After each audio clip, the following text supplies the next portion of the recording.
Hey, welcome back, YouTube. Charles Redneck Nerd coming at you with another knife review video, this time on the Puzon Wilderness Bowie, given to me by the awesome Satu Dave. Now, let's get right into this one. This is a big one. Like I said, this is basically the blade shape, choil, and everything that I had mocked up in a wooden version a few years back before I ever knew about this Bowie to the perfect Bowie for me. And this comes really close to being that perfect Bowie. There's one real little detail that I had to kind of modify to make it where this suddenly feels basically perfect in my hand when I grip it like this, in that hammer grip. Gripping up to do fine work feels awesome. Choking back like this feels awesome. Flipping it over, reverse gripping it, feels awesome. The grip is great, except for one minor detail. We'll get to that in a minute, but first let's go through the stats. This is a 9.3 inch blade with a 9.25 inch cutting edge. The actual handle length from here to here is 6.5 inches. It has an overall length of 16.5 inches, so you're losing about an inch of length between the finger choil and the handle. It is 0.23 inches thick, so just slightly less than 1/4 of an inch. The handle scales are 3D G10 with red liners. The blade grind is a Saber that is flat. There is no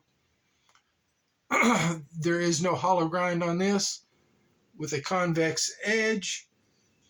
It weighs 27.5 ounces, has an HRC of 56 to 58, and comes in a kydex sheath. Obviously, this is a Bowie with a clip point, and this is the kydex sheath. This is the belt attachment. I've got it just kind of thrown on there right now. Locks in securely, even with my little modification I did to it. And I have not gone out and batoned through trees or anything, but I have done some light chopping outside, cutting up kindling for the fire in the fireplace. And I have done a few feather sticks and found it surprisingly comfortable doing feather sticks, because with that choked up in that choil, you reach at this point, the choil is right about where the center of balance is. So that means it basically feels very neutral in your hand when you get it up there. You're not going to get a lot of hand fatigue. This grip initially felt good. This grip, when I initially got this, sucked. And I'll explain why. If you'll look here, you see it makes this hump. The hump feels great in hand, whether it's this way, whether you've got it down here in the lower grip, feels awesome. The problem came in for my hand shape and size, and especially my finger length. This has a really deep dip. I've actually got 2 layers of that padded medical tape I use to fill in hollow spots and bulk out handles right there. So that's about 2 millimeters, or the thickness of about 2 dimes worth of padded tape with just that cloth tennis racket grip tape over it to kind of fill in. Because with my long fingers, when I wrapped my hand around it, my finger ended up like this. That index finger ended up at about that type of position. And so what happened was the blade wobbled every which way. And I just couldn't get a grip. And I was basically holding on to the knife with 3 fingers in that grip. Now that's fine as long as you're not doing a lot of chopping. Because if you try and chop with a nearly 2-pound knife with these 3 fingers, you're going to have problems. Most of the power in your grip comes from your thumb and your index finger. So if your index finger and thumb don't have good purchase, you're losing about half your hand strength. Then what happens is you're overcompensating with basically these two, your 2 middle fingers, your ring finger and your middle finger, and then add in your pinky.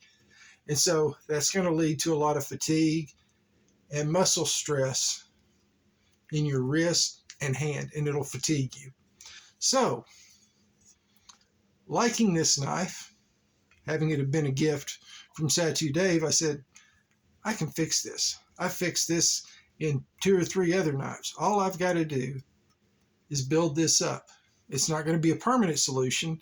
Every so often, I'm going to have to go in again and use that padded grip tape, put a double layer down, wrap it with the tennis racket grip tape, and it kind of takes away somewhat from the aesthetic of this beautifully done G10 handle, because I mean, that is pretty gorgeous, people.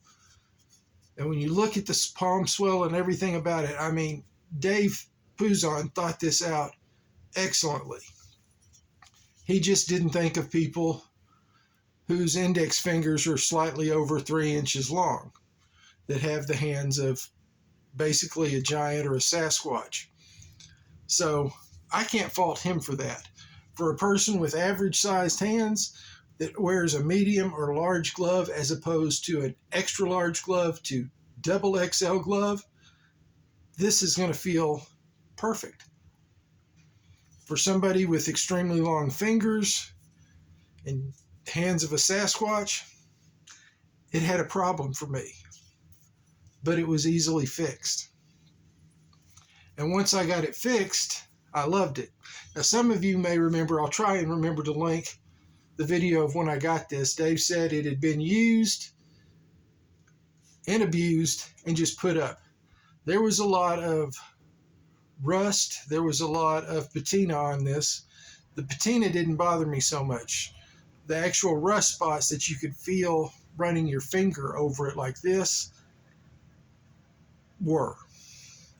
So I took it, took the knife, and basically used a Brillo pad, a rubber, green scratch pads, and scratched all that off using WD-40 as the lubricant. And so once I got all that off, I decided, well, let me see what we can do, not to give it a high polish, because this is going to be a worker, but just to kind of polish this up a little. So I went some with 300 grit sandpaper, followed by 600 grit sandpaper, followed by 1,000, then 1,500, and then 2,000 grit sandpaper, and spent about 5 minutes with each grit down here where the grind starts, on that Saber part of the grind, to just kind of give it a good polishing up. This part, I did kind of the same, except I only used the 600 grit sandpaper to kind of just give it a little bit of a contrast in the way they would look, because I find that look interesting. But is that going to change how it's going to work?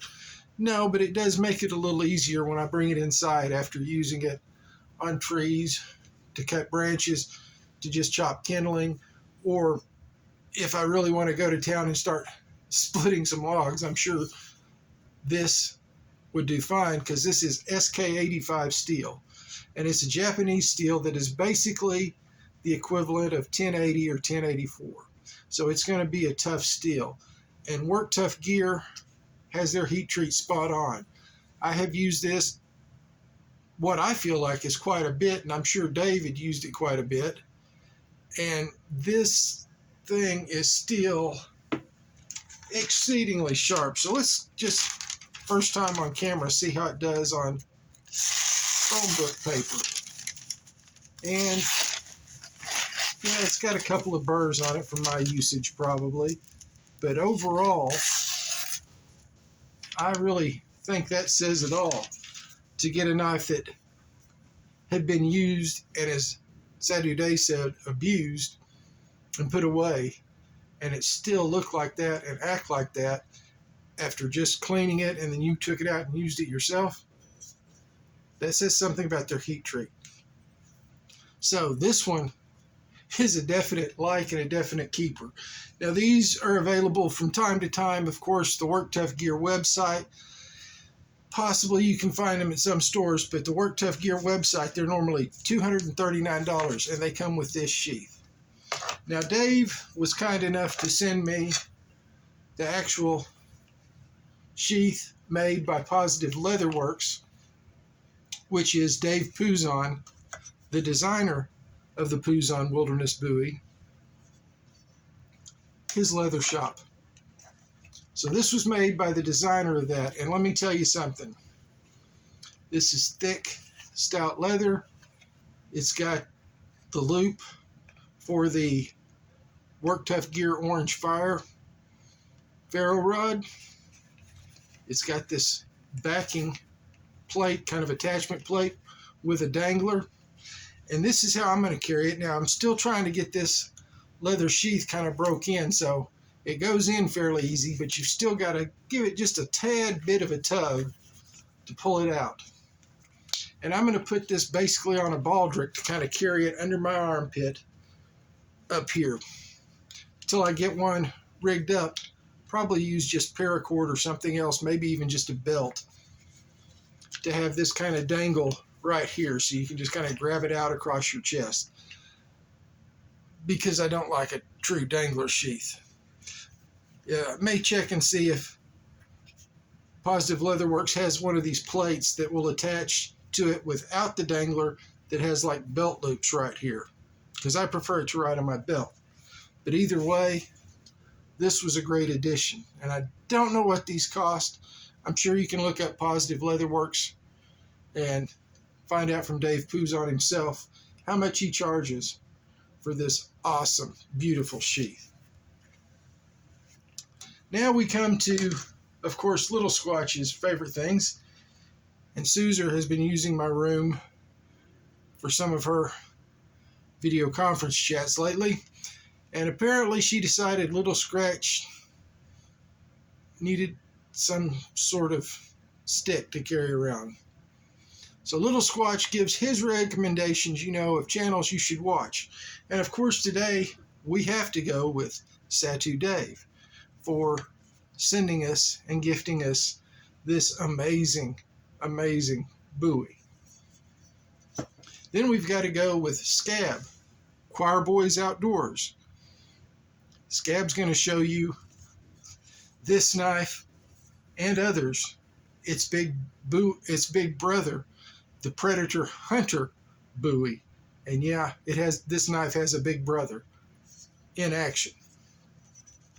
Then of course, we're going to go with my buddy Gruggs at Legion Tactical Cutlery. Gruggs always supports me. He does usage videos and gives great recommendations on whether you should buy the knife, and if it's not one he thinks you should buy, he'll tell you. Other than that, this is Charles the Redneck Nerd saying, we hope you all have a good day, and let's be nice to one another and take care of each other. We owe that to the community. Y'all take care now.